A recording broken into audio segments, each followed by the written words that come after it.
So, the two common denominators were, we're not born that way, and it's comfortable. And now we're going to teach you how to change that in small steps. I'm going to get you in the habit of not getting into habits. I'm going to get you comfortable with being uncomfortable. Yin and yang. All right, I want you to do something different when you leave here today. It might be changing the stations on your radio. Oh no. Oh, no, I like NPR. No, I like classical music. I want you to get in your car when you go home today, and I want you to hit scan, save, scan, save. If it's an old radio, okay, all right. But you don't even remember that. And I don't want you to be selective in what you save. It's got to be the first things that come up. And you've got to listen to one of those stations from now on for the next 30 days. Oh, no. Where's my mental cruise control? Why would I ask you to do that? Yes, it breaks the comfort zone, and you might learn something. You might find out you like something else you didn't know. When I was going through my divorce years ago, I was dating a lady who loved jazz. And I'm an old musician, and I didn't understand jazz. It was just, didn't get it. I thought it was just a bunch of people in a room doing their thing, and if they all ended at the same time, it's jazz, you know. You can't sing it in the shower. Well, she was a jazz nut. You know, we used to go to the balcony. Remember the balcony, anybody? And we used to go to Heartwood, and we used to do all this stuff, and I'd bitch and complain and moan, say, I don't like jazz, this is boring, I don't want to go. But then I realized if I wanted to continue dating her, that I probably should pretend I like jazz.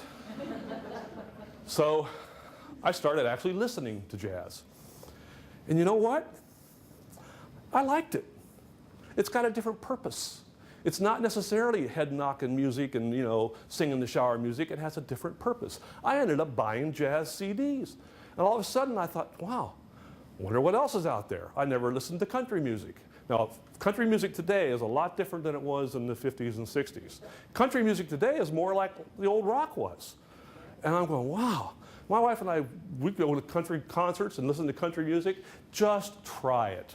Same thing with talk radio, all right? If you saw what I listen to on my radio, you'd say, wow, he's schizophrenic. He's nuts. He's bipolar. He's something, all right? I listen to Christian radio, Howard Stern. Those are opposites. And I listen to Rush Limbaugh. I listen to America Right.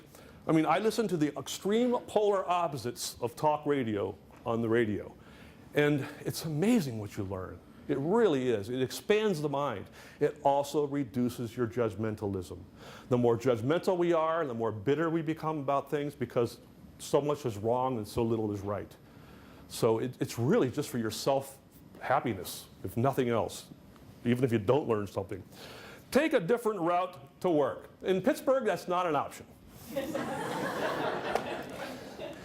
They will force you to do that. Now, why would I tell you to do that?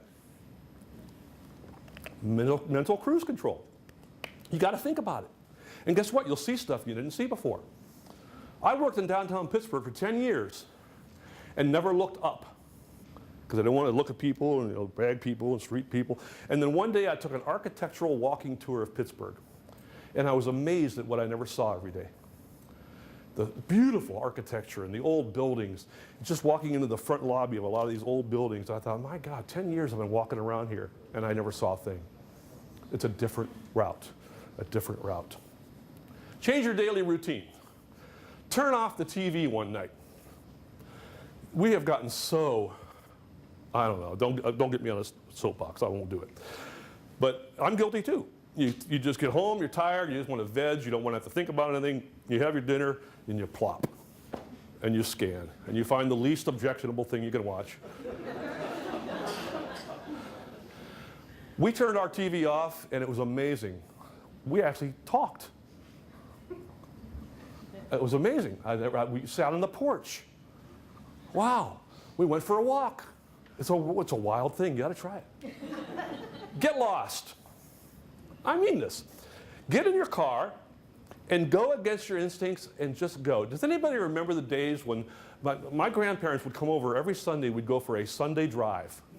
Yeah. Now, if I went over, your name is? Steve, I said, I pulled in some Sunday, it goes, hey Steve, let's go, we're going for a drive. Where are we going? What are we gonna do? What's the agenda? What are we gonna do? What time are we gonna be back? Why? You know, no, just gonna drive.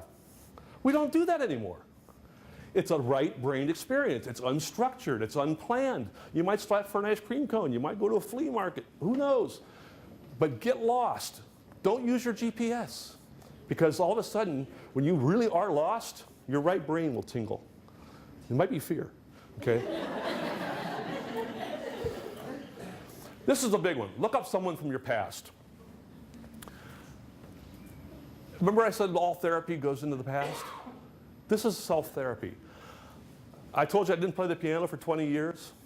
And when I finally went and bought a new piano and decided to try to play it again, it was pretty clunky. And I remembered my piano teacher when I was this big. And I thought, well, she's probably dead by now because she was old when I was little. And I thought, I want to find out if she is. So I looked her up. Her name was Cleela Mae Darling. And she was in Canton, Ohio. And she was still alive. And I called her.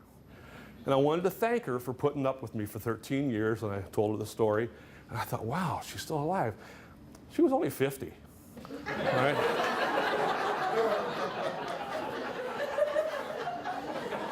But when you're 5 and 6 and 7 years old, a 20-year-old looks old, right? So what was weird is, I called her, and here she is, you know, retired, and I said, I just wanted to say thank you for what you did for me many, many years ago. And it was really, I mean, I get tingles right now talking about it, because it suddenly just kind of liberated all those emotions growing up when I was playing the piano, and it literally helped me come back. It's just an experiment, just something to do. Change your appearance, I mean really. Right? Tattoo something. Not just a new hairdo or a new outfit. Pierce something. And then share it with everybody.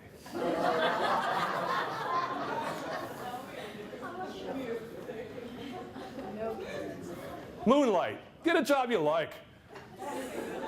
I'm kidding on this one. Moonlighting is no longer called moonlighting. That's an old term, but it's now called a composite career. It makes it acceptable. But honestly, it could be a hobby. It could be something, it's not for the money. I've got a buddy of mine who works at used to work at Robert Morris in food service. He's now a contractor, building contractor. He plays in a rock band. I know a lady at the IRS who tends bar on the weekends. My accountant performs in theater. Find something that you have a passion for that is using the other side of the brain, okay? If you get paid for it, that's just a bonus.